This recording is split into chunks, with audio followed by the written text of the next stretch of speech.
جاءوا بالإفك عصبة منكم لا تحسبوه شرا لكم بل هو خير لكم لكل امرئ منهم ما اكتسب من الإثم والذي تولى كبره منهم له عذاب عظيم۔ زوجہ مصطفیٰ باحیا عائشہ، اے احادیث کی راویہ عائشہ، تیری تصدیق میں بول اٹھا قرآن، دین اسلام کی تو بڑھاتی ہے شان، تیرے بیٹے ہیں ہم تو ہماری ہے ماں، تجھ پہ قربان 100 بار ہو میری جان۔ کتنی کم عمر میں کتنی زیرک رہی، نور چشم نبی بن کے بے شک رہی، عائشہ بنت بی بکر اے طیبہ المبرہ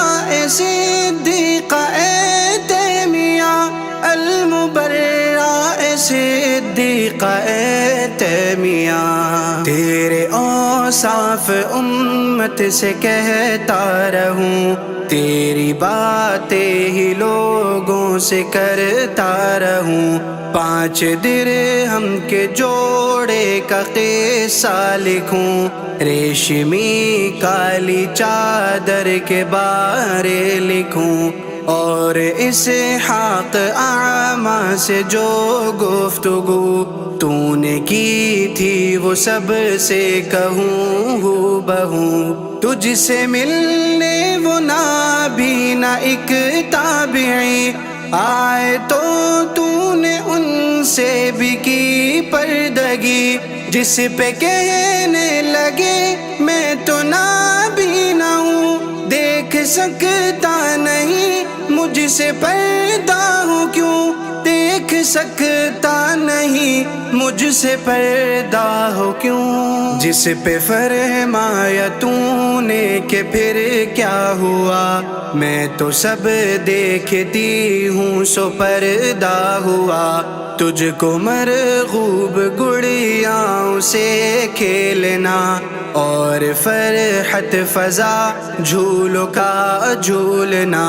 تجھ کو ازبر ہے ہجرت کے سب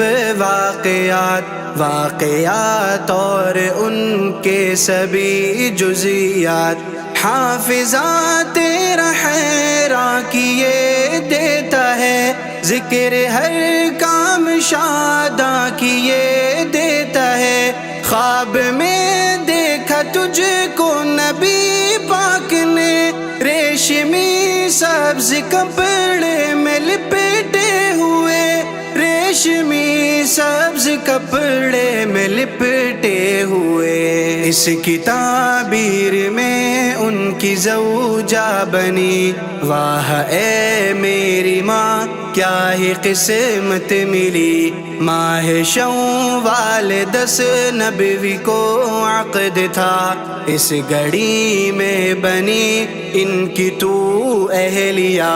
عقد کے وقت پر 6 برس عمر تھی، اور 10ویں برس میں ہوئی رخصتی، پہلی ہجری تھی اور ماہ شوال تھا،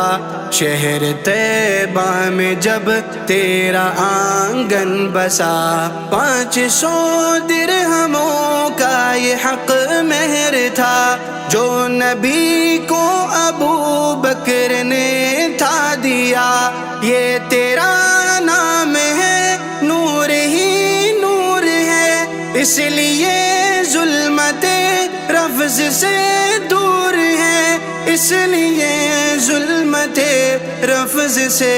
دور ہے، تا ابد تیری توقیر لکھتا رہوں، اور جنت کو تقدیر لکھتا رہوں، تا ابد تیری توقیر لکھتا رہوں، اور جنت